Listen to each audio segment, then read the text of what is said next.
In the current era, nothing seems to get people more politically riled up than a discussion of issues surrounding the transgender identity. Well, Jet Magazine was willing to talk about this issue many decades before other magazines would even acknowledge the existence of transgender people. Stay tuned, and I'll show you what I found.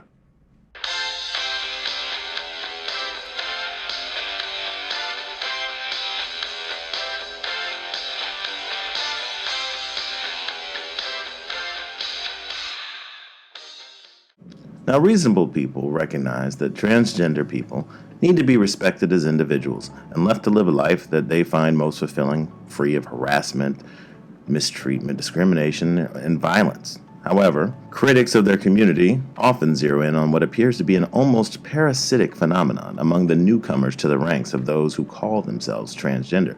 The most obvious statistic being this chart that shows that today's young people have many more transgender individuals than the generations ahead of us, suggesting that it is possible that an element of social contagion or attention seeking behavior is in play. Some of the harshest critics will mention that this entire phenomenon is new and that it has not been going on for very long, to include hormone treatment and surgery.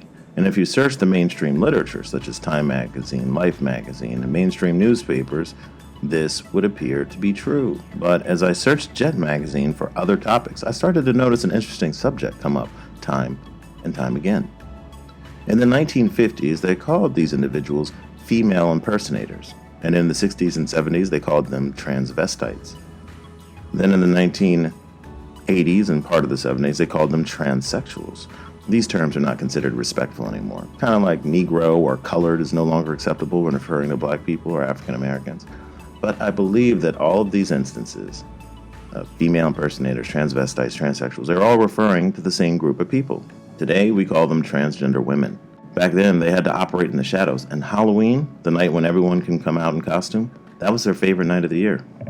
This is because they could walk in the open dressed as a female without being arrested. Yep, arrested. A quote from this 1963 article mentions that the transgender woman, pre-surgery, says, "I feel that female impersonators are being denied their right to life, liberty, and pursuit of happiness when they are arrested for wearing female clothes, especially when they're minding their own business." And in 1967, a transgender woman was arrested after performing at Red Fox's comedy club. She then turned around and picketed the establishment, despite the fact that Red Fox was not actually responsible for her being arrested. It mentions in the caption that there was a law against female impersonation in Los Angeles. So that's what would happen to them back in the day. And I decided to take a closer look, specifically searching for this topic in Jet Magazine, and I found a lot of interesting things. So, as I said before, transgender individuals were essentially non-existent if you look through the old newspapers and magazines. But Jet, a magazine that championed the downtrodden and overlooked African Americans, intended to take a few more chances, saw fit to give a very small spotlight and a voice to the overlooked, which belonged to a sub-community, transgenders. They often reported on white and black transgenders, since as far as I can tell, transgender spaces tended to be racially integrated far ahead of the rest of the country. If you look at the 1950s articles, they just seem to be saying, look at what people are doing. In the 1970s, they go into a little more detail about their lives and their experiences. This snippet from a 1974 issue of Jet discusses the surgery that changed a man to a woman. The headline was, "It's easier to change a he to a she," doctor says. Years ago, some male transsexuals would go as far as self-mutilation in order to change their bodies to female bodies. Such desperate measures should not occur today, according to Dr. Bangalore Jayaram of Chicago's Cook County Hospital. Jayaram said physicians understand the plight of transsexuals now, whereas in the 40s and early 50s, very little was known or understood. He said since 1971, he's performed at least 15 transsexual operations. Before the operation is performed, extensive psychological and social tests must be undertaken. Some of the tests run as long as 2 years, he said. The operation itself involves the removal of the male genitals, but uses the skin of the penis to construct a vaginal cavity. Sexual intercourse may be performed within 2 months after the operation, and the patient should experience sexual sensation. This 1975 article discusses the fact that transgender women actually manage to hide their past from their husbands. To me, it seems as if the lack of pregnancy and issues in the appearance of the genitals should probably make this impossible. Anyway, the headline says, "Men change sex to marry, keep secret from husbands."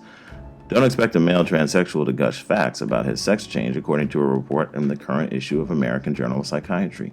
In fact, many male transsexuals who undergo sex change surgery marry men and conceal their former sex from their husbands, according to a team from the University of Kentucky psychiatrists, which added that most transsexuals prefer to cut their ties with the past, move to new communities to start new lives. The psychiatrists, who did an in-depth study of 20 transsexuals, 19 males and 1 female, also found that those who have the surgery to change their external sexual characteristics are well pleased with the results. So I emphasize this just to say that in 1975, there was a decent amount of research on the long-term outcomes of these. Also, I read in earlier articles that one of the biggest obstacles to full acceptance as a female was the fact that if a man grew, through puberty, he would have big-ass feet and big hands that could make it difficult to look like a female. But if they were smaller, perhaps this wasn't an issue. They also discussed the other side of the issue. So here's a snippet from 1976, which discusses a man who wants to change his sex back to male after being female for only 1 year. And this is a topic that gets a lot of play from people on the right today.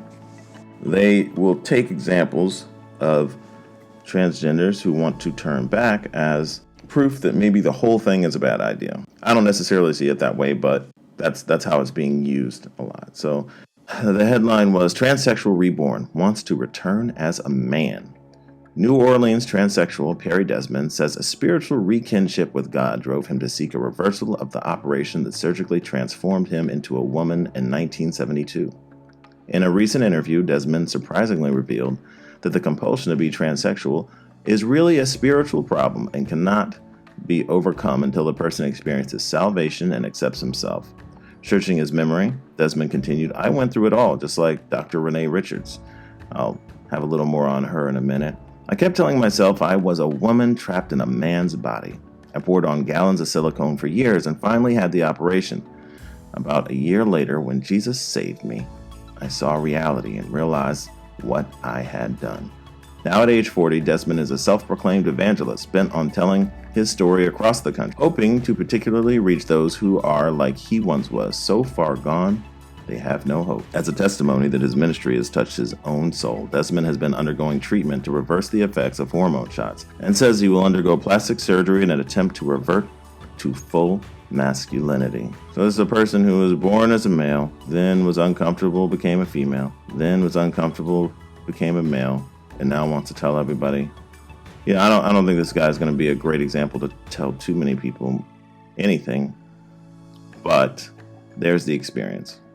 Now, finally, in 1983, Jed did a full spread on a couple who were explaining how they made the transgender experience work for them, despite the difficulties involved. The story focused on a woman who was born as Roger Davis and now lives as Sharon Davis. She describes feeling very different from all of the boys as a child and eventually concluded on her own, as a teenager, that she was a male trapped in a female body. I noticed that the article referred to her as she consistently, essentially respecting her desire to be viewed as a woman.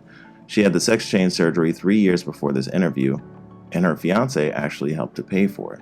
She wrote a book hoping to help others that struggle with the same thing, and tours on a lecture circuit. Her book is actually out of print, so it must not have been too popular when it occurred. When discussing her childhood, she says that she dressed up in her mother's clothes all the time, played with dolls pretending to be a mother. She was extremely effeminate as a teenager and was teased endlessly as a child. Also mentions that she was child number 3 in a family of 7, with 4 brothers and 2 sisters. At age 17, she started taking female hormone pills, which decreased facial hair, softened her skin, and stimulated some breast development. She says that she also lost feeling in her male sex organs during that time. To her advantage, as a post-pubescent male, she was 115 pounds and 5'6" in stature. This is to her advantage because females usually smaller than males, so she had a very slight frame. And if you look at the images of her fiancé, you can see why that worked to her advantage as well. She said that she spent many hours in the library reading stories on white transsexuals, including Christine Jorgensen and Dr. Renee Richards. whose stories had reached the mainstream news in the 1950s and 70s, respectively. They were often reported as curious, scandalous, and bizarre occurrences that were great at selling newspapers, but they did not generally humanize these individuals. She says that her boyfriend did not know she was born a male until she broke down crying one day, saying that nobody understood her, and finally she just blurted out that she was going through a sexual transition from male to female, and he told her at that time that he loved her and that it didn't even matter to him. The only thing that is a bit odd is that they've been together for 5 years at the time this article is written, and the guy is 22 and she is 27. Meaning that they got together when he was 17 and she was 22. This is unusual, but probably not illegal. So her boyfriend of 5 years, Arnold Gordy, is a huge source of support for her. He actually helped her pay for the transition surgery, which cost them $6,000 in 1980. So you can imagine what that would be today. It was performed at the Medical Arts Hospital in New York City on December 19, 1980, 3 years before this article was written. They give quite a bit of detail on the procedure. They cut off the testes and split the penis lengthwise, tucked it into the body cavity to form a vagina, clitoris, and outer folds of skin. The remaining flesh was discarded. It took 3 months to heal after the surgery, and doctors inserted a dilator into the newly constructed vagina so that it wouldn't close in the process. There's a nice quote that sounds similar to what you hear in discussions today. Mrs. Davis, who considers herself just as much a woman as any born female, said, "Some people said you'll never get the operation. Even if you do, you'll never be a woman because you can't have a baby. I realize there are biological females who cannot have children. Not only that, a lot of people have babies who aren't even mothers to their children. Having a baby does not make you a woman." And then finally it closes out with their outlook and their optimism towards the future. Mrs. Davis and Gordy are not worried about having a family. They're happy together. They have something that other couples who have gone through far less never know: true love and happiness. On the wall in their home is a plaque that sums up their struggles together.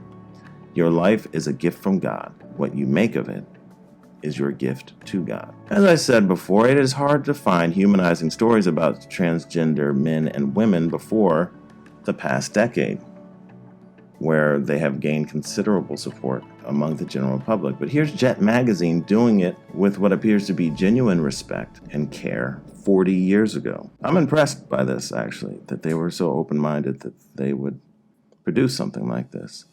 And I could say that this article, along with all the things that I found while I was looking into this topic, has softened many of my opinions around the nature of this condition. I still believe that there are social parasites who are latching onto the transgender cause because they are confused, they need attention and acceptance. But I feel that it is obviously real, and it tends to be suppressed generation after generation and even century after century. According to DSM-3, that's the manual that psychiatrists use to diagnose and treat different psychological conditions, this is something that occurs 1 in every 30,000 births for men and 1 in every 100,000 births for women.